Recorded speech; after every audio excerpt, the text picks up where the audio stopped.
you lose. Meg accused lying as Tom Bower spill her dirty truth after she settles scores by podcast.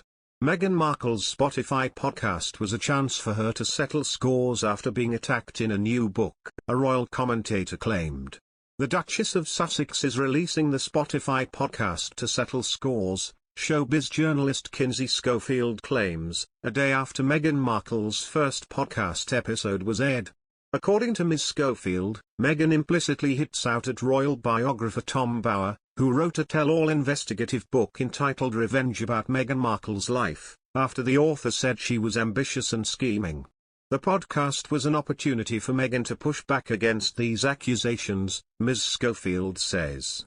Speaking to GB News, Mr. Schofield claimed, the claim of her being criticized for being ambitious.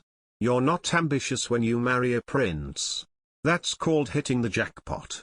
You've won the lottery when you've married a prince. And I really think, outside looking in, just content-wise, that there's an ulterior motive here with this podcast.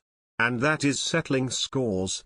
Specifically, with this episode, you kind of see her go after Tom Bower responding to his claim that she's ambitious and scheming. The book also says that Serena Williams told a media contact they weren't necessarily good friends. And he also questions her Procter & Gamble story. Now, she goes into all of those things in the very first episode of her podcast. Ms. Schofield referred to an extract of the first Spotify episode where Meghan Markle calls out the labels, the archetypes and the boxes that we're put into, an extract Kinsey Schofield reads as a direct attack against royal biographer Tom Bower, who claimed that Meghan was very scheming and very clever in marrying Prince Harry to further her celebrity status. Sharing the traumatic fire incident in Archie's nursery in South Africa, Meghan says in the podcast she regrets that the focus is on how it looks rather than on how it feels. It's having some understanding on the human moments behind the scenes that people might not have any awareness of, and to give each other a break. Because we did. We had to leave our baby. And even though we're being moved into another place afterwards, we still had to leave him and go and do another official engagement. In the podcast, Meghan Markle explains how distressed she felt upon hearing that the nursery where Archie was sleeping caught fire. The baby was saved as his nanny was in the kitchen with him when the blaze began.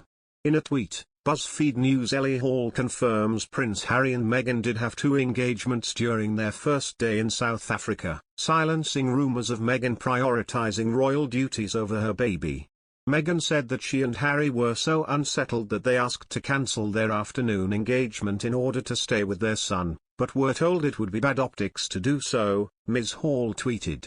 In other news, Prince Harry and Meghan Markle do not seem to ease Queen Elizabeth's tensions, as they are quite desperate to prove themselves right with all their moves and decisions.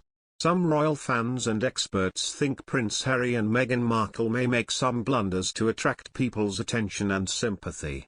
Harry's memoir, which is expected to hit shelves by Christmas, may worsen his relationship with the royal family, as it could have some shocking details about his life as a royal, his mother Princess Diana's death, and the role of his stepmother Duchess Camilla. Experts fear the Duke of Sussex feels so vengeful that he has to take yet another knock after Oprah and Finding Freedom. On the other hand, the Sussexes may spark an angry response from the Queen when they return to Britain, as they seemingly are back doing royal jobs, especially given that one of the gigs Harry is doing is the Well Child Awards for sick children, which he always used to do when he actually was a working royal.